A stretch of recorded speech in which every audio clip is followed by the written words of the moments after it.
Be me, 24, fresh out of college with computer science degree. Desperate for job after 8 months of rejections. Finally get interview at a digital marketing company. Weird name, but whatever, I need the money. Show up to sleek downtown office building. Receptionist looks shocked when I walk in. Are you here for the janitor position? Tell her I'm here for the software developer interview. She makes several phone calls, whispering frantically. Eventually get called up to 15th floor. Elevator doors open to reveal what can only be described as a feminist fever dream. Walls covered in motivational posters with slogans like "Smash the patriarchy" and "Women don't need to be nice." Every single employee is female. I mean, every single one. They all stop talking and stare at me like I just walked into a women's bathroom. Awkward silence for what feels like 10 minutes. Finally, a woman in her 40s approaches. You must be Brian? She says my name like it's a dirty word. Get led to conference room for interview. Interviewer is Rebecca, the CEO. Short purple hair, nose ring, wearing a "Nevertheless She Persisted" t-shirt. Starts interview by asking if I'm comfortable working in a female-dominated environment. Obviously say yes, because I need this job. She asks if I've ever been accused of sexual harassment. Weird question, but okay. .jpg asks if I understand concepts like toxic masculinity and intersectional feminism. Just nod along, smile, and say yes to everything. Somehow get the job. First day arrives. Wear my best business casual outfit, immediately get pulled aside by HR lady named Jessica. We need to discuss the dress code. Apparently my khakis and button-down shirt are intimidating and project masculine dominance. What? She hands me a pamphlet titled "Dressing for Equality in the Workplace." Suggests I wear softer colors and less structured clothing. Ask if there's a company uniform. Oh no, we don't believe in forcing conformity on women. The irony is lost on her. Get shown to my desk. It's in the corner, isolated from everyone else. Like they quarantined me. Desk setup is ancient. Computer from 2015, monitor with dead pixels. Meanwhile, every woman has dual 4K monitors and latest MacBooks. Ask about getting updated equipment. Rebecca overhears and calls an impromptu team meeting. We need to discuss Brian's request for new equipment. Acts like I demanded a throne made of gold. Meeting ends with them forming a technology equity committee to review all equipment requests. Spoiler alert, my request gets denied. Week 2, trying to integrate with the team. Join conversation about weekend plans. Mention I went to a sports bar to watch football. Entire office goes silent. Sarah from accounting starts lecturing me about how football perpetuates violence culture. Amanda from design chimes in about the objectification of cheerleaders. I'm just sitting there like, I just watched a game. Now, I'm apparently complicit in the oppression of women. Decide to keep mouth shut about hobbies from now on. Week 3, lunch situation becomes a nightmare.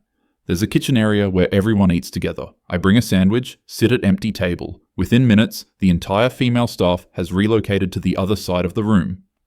Eating lunch alone like a leper. Overhear them whispering about making sure he doesn't feel too comfortable. One girl suggests they need a safe space for lunch discussions. Rebecca loves the idea. Next day, there's a new policy. Gender-specific lunch zones. Guess who gets the tiny table by the printer? Month 2, first team building event. It's a goddess empowerment workshop, led by some lady named Crystal who burns sage and talks about divine feminine energy. I'm literally the only man in a room of 30 women. Crystal keeps referring to our sacred sisterhood, then looks directly at me and says, and our observer. Observer? We have to do trust falls and share our goddess stories. When it's my turn, I'm told I can share my journey to understanding the divine feminine. I make something up about respecting my mother. Crystal nods approvingly and says I'm on the path to healing my masculine toxicity. Back at office, work assignments are getting weird.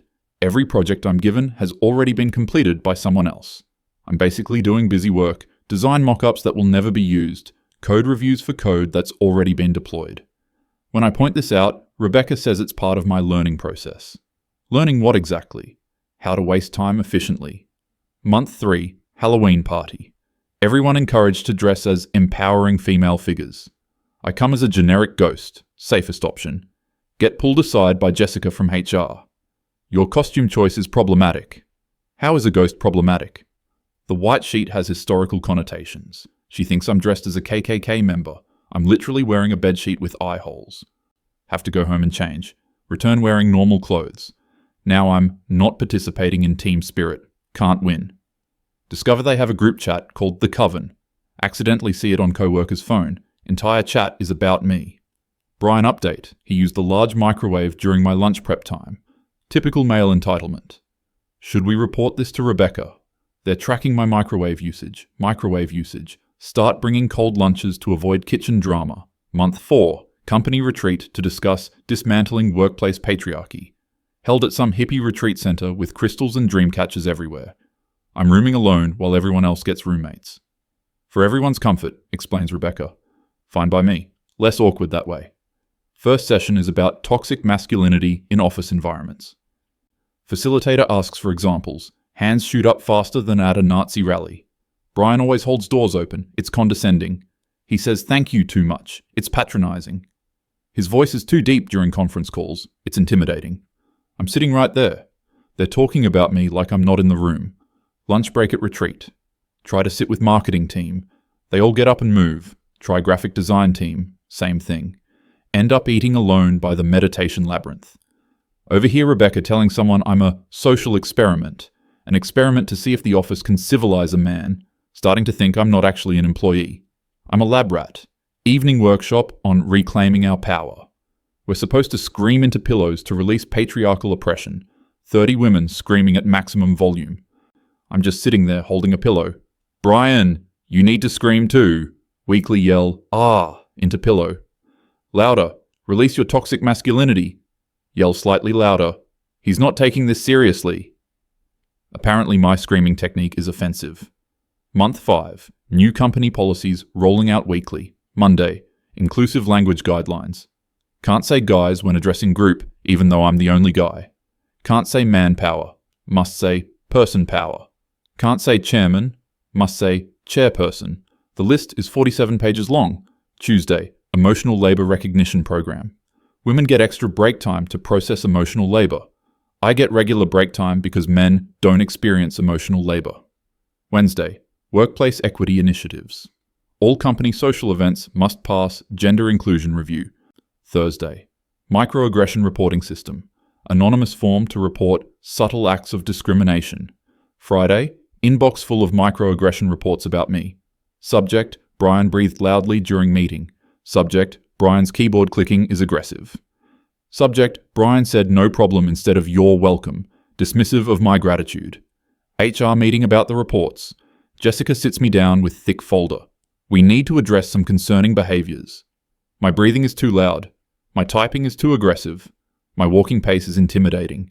I allegedly manspreaded during a conference call. How do you manspree read on a video call? Asked to attend Mindful Masculinity Workshop. It's 3 hours of meditation and apologizing for being male. Led by a guy named River who clearly hates himself. Keeps referring to his journey of masculine deconstruction. Makes me practice non-threatening posture. Shoulders hunched, head down, minimal eye contact. Feel like I'm learning to be a beaten dog. Month 6, the breaking point approaches. New initiative. Privilege points system. Everyone gets points based on their intersectional identity. Woman equals 10 points. Person of color equals 5 points. LGBTQ plus equals 5 points. Neurodivergent equals 3 points. Single mother equals 7 points, etc. Points determine speaking order in meetings, vacation priority, parking spots, everything. I get 0 points for being a cishet white male. Actually, I get negative points, -5, for being the oppressor class. This is a real system they implement with spreadsheets and everything. Team meeting about new client project. I have 10 years experience with the required software. Everyone else has never used it. But I can't speak until everyone with higher privilege points shares their input. 20 minutes of people admitting they don't know the software. Finally, my turn. Start explaining technical requirements. Interrupted by Amanda. Can we focus on the lived experiences of marginalized users? I'm trying to explain database architecture. She wants to discuss digital intersectionality. Meeting ends with no technical decisions made. Project assigned to Sarah, who's never coded in her life. Project fails spectacularly 2 weeks later. Somehow, this is my fault for not being supportive enough. Office birthday party for Rebecca. Everyone brings gifts related to feminism, books about overthrowing patriarchy, crystals, sage bundles. I bring a normal gift card to nice restaurant. Rebecca opens it in front of everyone. This is very traditional. Says it like I gave her anthrax. Did you consider that fancy restaurants often perpetuate classist dining culture? It's a gift card to Olive Garden. Olive Garden. Apparently unlimited breadsticks are a symbol of capitalist excess. Week later, mandatory allyship training session. Facilitator explains the pyramid of allyship. Level 1. Acknowledge your privilege. I'm here. Level 2. Listen and learn. Apparently I'm not here yet. Level 3. Amplify marginalized voices. Definitely not here. Level 4. Take action against oppression. Nowhere close. Level 5. True ally status. Impossible for someone like me. According to this pyramid, I can never actually be an ally. I can only aspire to be slightly less terrible. The session ends with everyone except me getting ally appreciation certificates. I get a participation trophy. Discover the office has a secret rating system for my daily behavior. Whiteboard in break room has categories. Brian masculinity meter. Green equals appropriately humble. Yellow equals potentially problematic. Red equals toxic masculinity detected. They rate my interactions throughout the day. Held door for someone equals yellow. Paternalistic. Offered to carry heavy box equals red. Assumes women are weak. Said good morning cheerfully equals yellow. Forced positivity. Said good morning neutrally equals yellow. Cold and distant. Didn't say good morning equals red. Hostile workplace behavior. There is literally no way to get green. Monthly growth and accountability meeting. It's just me being criticized for an hour. This month's theme, space and presence. Apparently I take up too much space. Not physically, emotionally. My male energy is overwhelming the feminine workspace. Asked to practice space minimization techniques. Speak softer. Move slower. Apologize before expressing any opinion. Avoid dominance postures. Standing straight, making eye contact, existing confidently. Rebecca suggests I might benefit from voluntary silence days. Days where I don't speak unless directly asked a question. Agree because I'm dead inside at this point. Silence day experiment begins. First day, don't speak unless asked direct question. Meeting about website redesign. Sit quietly while they discuss technical impossibilities. Want to suggest proper database structure. Can't speak unless asked. They decide to store everything in Excel files on shared drive. My eye starts twitching. End of meeting. Rebecca asks how I feel about the plan. It sounds interesting. Safest possible response. She nods approvingly. Much better energy today, Brian. Week of silence days turns into voluntary week of silence. Then 2 weeks. Now they expect me to only speak when absolutely necessary. Become expert at nodding and looking thoughtful. Project meetings are torture. Watch them make decisions that will definitely fail. Can't warn them without seeming mansplainy. 3 projects fail in 2 weeks. Somehow, still my fault for not being proactive enough. Can't win, even when I'm literally silent. Company newsletter features article, Our Journey Toward True Inclusivity. Written by Rebecca. Describes my hiring as brave experiment in workplace rehabilitation. We took a chance on reforming a traditional male mindset. While progress has been slow, we remain committed to his growth. I'm a charity case. Worse, I'm a failed charity case. Newsletter includes before and after photos of me. Before, confident and intimidating. Photo of me smiling on first day. After, humble and aware. Photo of me looking dead inside during meeting. Breaking point arrives during Women's History Month celebration. Office decorated with posters of famous women. Catered lunch with speakers about female empowerment. I'm assigned to setup and cleanup crew. Only male, obviously. Spend morning moving tables and chairs. During lunch, have to stand in back because all seats reserved for those celebrating their heritage. Speaker talks about allies who know their place. Makes eye contact with me. True allies don't center themselves in women's spaces. They support from the sidelines without expecting recognition. Basically describing an unpaid servant. Everyone turns to look at me and applaud. I'm applauding my own humiliation. After lunch, cleanup time. Moving tables back while everyone else returns to work. Rebecca approaches with photographer. Can we get a photo of you cleaning up? For our social media, shows our commitment to male allyship. Want to refuse but need this job. Photo of me taking out trash while everyone watches. Caption on company Instagram. Even our male colleagues understand their role in uplifting women. Hashtag allyship goals, hashtag male accountability. 2,000 likes. I'm a viral symbol of male submission. That evening, see my photo shared on feminist Facebook groups. Finally, a man who knows his place. This is how all men should behave in women's spaces. Look how happy he is to serve. This is growth. I look absolutely miserable in the photo. Apparently misery reads as happiness to them. Start getting friend requests from random feminists who want to learn from my journey. Final straw comes during Toxic Masculinity Awareness Week. I'm asked to give presentation about my rehabilitation process to other companies interested in reforming male employees. PowerPoint title, From Oppressor to Ally, One Man's Journey. Have to stand in front of 50 business people and describe my toxic behaviors. Apparently wanting to contribute technical expertise was centering myself. Trying to participate in conversations was dominating space. Existing comfortably was perpetuating privilege. Q&A session is 30 minutes of people asking how they can break their male employees' spirits more efficiently. One woman asks if they've considered voluntary salary reduction as privilege acknowledgement. Rebecca's eyes light up. That's brilliant. Brian, would you be interested in pioneering our privilege tax program? Drive home that night questioning everything. Call my mum crying for first time since middle school. Explain the whole situation. She listens quietly, then explodes. Brian, what the hell is wrong with you? Get out of there before you need therapy.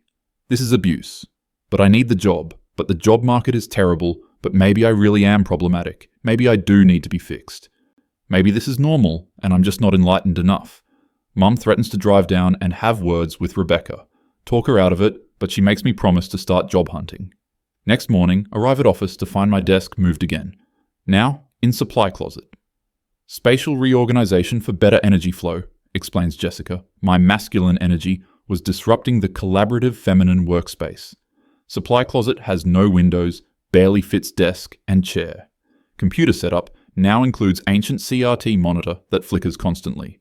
When I ask about it, told that newer equipment would be wasteful since I'll be working more quietly now. Spend 8 hours daily in a closet staring at a dying monitor. This is my life now. Lunchtime in closet because kitchen is now feminine identifying space only during peak hours. Eating sandwich alone surrounded by boxes of printer paper. Hear laughter from main office. They're planning weekend trip to some feminist retreat. Should we invite Brian? Chorus of no, so loud I hear it through the wall. He's not ready for that level of sisterhood. Maybe in a year or two. If he keeps making progress. Progress toward what? Becoming a ghost? I'm already practically invisible. Afternoon email from Rebecca with subject, growth opportunity. Company is starting masculinity recovery program for other businesses. Wants me to be the poster child, traveling to different companies to share my transformation. Essentially becoming a circus act. Reformed male speaks about his journey to not being terrible.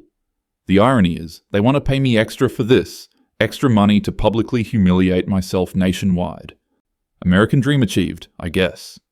That weekend, alone in my apartment, realize I haven't spoken more than 20 words per day in 2 months. Haven't expressed an opinion in 3 months. Haven't felt human in 6 months. Look in mirror and don't recognize myself. Hollow eyes, slumped shoulders, defeated posture. I've been successfully reformed into a shell of a person. This is their version of success. This broken thing staring back at me. Monday morning, wake up and can't face going to work. Call in sick for first time in months. Jessica calls back within an hour. We need to discuss your commitment to the team. Calling in sick shows lack of accountability to your growth process. Mental health day would be more appropriate. But you'd need to write a reflection essay about what triggered your masculine fragility. Art. She wants me to write an essay about why I'm too weak to come to work. Hang up and start updating resume. Spend sick day applying to jobs. Realize I have no idea how to write about this experience. Software developer with experience in feminine workplace integration? Skilled in masculinity suppression and privilege acknowledgement? What do I put in the accomplishments section? Successfully reduced toxic masculinity by 87%. Pioneered workplace silence techniques? Managed to exist without offending anyone for several consecutive days. Return to work next day to find motivational poster on my closet door. Growth happens outside your comfort zone, with photo of butterfly emerging from cocoon. Except I'm not becoming a butterfly. I'm becoming whatever the opposite of a butterfly is. A worm, maybe. Yes, I'm becoming a worm. Team meeting about my recent setback. calling in sick. Entire staff gathered to discuss my regression. We're worried Brian is backsliding into old patterns. Taking unauthorized time off shows entitlement. We need to recommit to his development. They're talking about me like I'm not there again. Raise hand to speak. Can I please contribute to this conversation about myself? Rebecca shakes her head sadly. This is exactly the kind of centering behavior we're trying to address. Apparently asking to participate in meetings about myself is selfish. New intervention plan includes daily check-ins with accountability partner, Sarah from marketing, weekly privilege reflection journals reviewed by committee, mandatory attendance at Masculinity Anonymous meetings. Yes, they made up a 12-step program for being male. Monthly progress presentations to entire staff, and voluntary, mandatory donation to women's charities as reparations. They've created a full rehabilitation program. I'm not an employee anymore. I'm a patient. First Masculinity Anonymous meeting held in office conference room. It's just me and River from the Mindful Masculinity Workshop. He leads the meeting using actual AA format. Hi, I'm River, and I'm a recovering masculine person. Hi, River. Hi, I'm Brian, and I'm a recovering masculine person. This is my life now, confessing to the sin of being born male. River shares his story of hitting rock bottom when he mansplained something to his girlfriend. My turn to share. Describe recent relapse of calling in sick. River nods understandingly. The road to recovery is long, brother. We end meeting by reading the Masculine Serenity Prayer. Grant me the serenity to accept my privilege, the courage to check it daily, and the wisdom to center women always. Accountability check-ins with Sarah are psychological torture. Daily 30-minute sessions where she reviews my behavior. Yesterday you walked too fast to the printer. Your email responses are too brief. Seems dismissive. You held the elevator for someone. That's paternalistic. You didn't hold the elevator. That's inconsiderate. Taking notes on everything I do. Literally everything. Bathroom breaks timed and recorded. Water cooler interactions analyzed for problematic content. Number of words spoken per day tracked on spreadsheet. Monthly progress presentation to staff. Standing in front of everyone with PowerPoint about my growth areas. Slide 1. Masculine behaviors I've eliminated this month. Slide 2. Ongoing challenges in my recovery. Slide 3. Commitment to continued growth. Slide 4. How the team can support my journey. Q&A. Session where co-workers suggest additional areas for improvement. Have you considered working on your posture? You still stand too confidently. Your laugh seems forced. Try to be more authentic. When you agree with our suggestions too quickly, it feels performative. Can't win no matter what I do. Privilege Reflection Journal becomes exercise in creative writing. Daily entries about newly discovered ways I'm problematic. Monday. Realized my coffee preference, black, might be subconsciously racist. Tuesday. Noticed I instinctively reach for heavier objects, reinforcing gender stereotypes. Wednesday. Caught myself explaining something, working on this mansplaining tendency. Thursday. Apologized too much, centering my guilt instead of others' experiences. Friday. Didn't apologize enough, showing lack of accountability. Journal reviewed by committee who grade my insight level. Failing at self-reflection apparently, 3 more companies hire Rebecca as consultant for their male employee reformation programs. I'm scheduled to visit all 3 as success story. First presentation is at tech startup downtown. Room full of male employees looking terrified. Their female co-workers taking notes like they're studying for final exam. Give presentation about my journey from toxic to tolerable. Q&A is mostly women asking how to implement similar programs. One guy raises hand. Is this legal? Rebecca fields the question. We prefer to think of it as cultural evolution. Guy looks like he wants to run. Second presentation at marketing firm. Title on agenda. Masculinity detox, a case study. Realize I'm not a person to them. I'm a case study.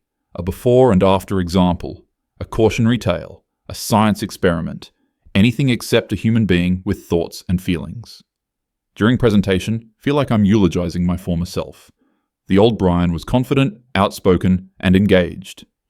We recognize now how harmful these traits were. Audience nods approvingly. I'm giving my own funeral speech. Third presentation goes completely off rails. Middle of describing my privilege acknowledgement process. Suddenly, can't remember why I'm doing this. Stop mid-sentence and look around room. 50 people staring at me expectantly. Rebecca gesturing for me to continue. Mind goes completely blank. Stand there in silence for what feels like hours. Finally mumble, "I think I need some air," and walk out. First time I've left a room without permission in months. Feels like escaping prison. Sit in parking garage having full breakdown. 6 months of systematic psychological conditioning finally hitting me. They didn't just want to change my behavior. They wanted to change who I am fundamentally. And it worked. I don't know who I am anymore. Can't remember what my opinions used to be. Can't remember what I enjoyed. Can't remember feeling confident about anything. Successfully converted into whatever they wanted me to be. Empty shell that apologizes for existing. Rebecca finds me in parking garage. "Brian, what's going on? You were doing so well." Look at her and finally ask the question that's been building for months. What do you actually want from me? She sits down next to me on concrete barrier. We want you to be your best self. What if this isn't my best self? What if my best self is confident and outspoken? What if I was fine the way I was? Long pause. Brian, that kind of thinking is exactly why you need continued work. She's not even hearing me. I'm describing psychological damage and she's calling it resistance to treatment. Return to office, an announcement is waiting. Company has won Innovative Workplace Diversity Award, specifically for their groundbreaking male employee integration program. Trophy sitting on reception desk. My photo is featured prominently in award materials. I'm the poster child for male subjugation, and they're proud of it. Celebration party planned for Friday. I'm expected to give speech about honor of being their test subject. Spend rest of week writing resignation letter. Draft after draft, can't find right words. How do you explain that your job slowly erased your personality? How do you describe systematic psychological conditioning in professional language? How do you resign from cult disguised as workplace? Finally settle on simple version. Effective immediately, I am resigning from my position. Thank you for the learning opportunity. Even my resignation letter sounds like I've been brainwashed. Friday morning, award celebration day. Arrive at office to see congratulations team banner. Catered breakfast, flowers everywhere. Local news crew setting up. They're doing interviews about their revolutionary approach to workplace equality. Reporter wants to interview me as the transformed employee. This is it, moment of truth. I can give them what they want and continue living as broken shell. Or I can remember who I used to be. News interview starts. So Brian, tell us about your transformation. Look directly into camera. Think about my mum's advice. Think about the man I was 6 months ago. Think about what I want my life to look like. Actually, I have an announcement. Pull resignation letter from pocket. I'm resigning effective immediately. Rebecca's face goes white. This company systematically destroyed my self-confidence and called it growth. They isolated me, humiliated me, and convinced me it was for my own good. This isn't workplace equality. It's psychological abuse. Chaos erupts. Rebecca tries to grab microphone. He's having an episode. This is what regression looks like. News crew keeps filming. Co-workers gathering around looking shocked. For first time in months, I speak loudly and clearly. I was hired as software developer and turned into performance art. They didn't want to include me, they wanted to break me. And they succeeded. But I'm done being your experiment. Walk out, without looking back. First time I've had final word in conversation since starting this job. Spend weekend in complete silence. Not imposed silence, chosen silence. Trying to remember who I am. Slowly start recognizing my own thoughts again. Opinions that aren't filtered through shame. Preferences that aren't apologized for. Confidence that isn't labeled as toxicity.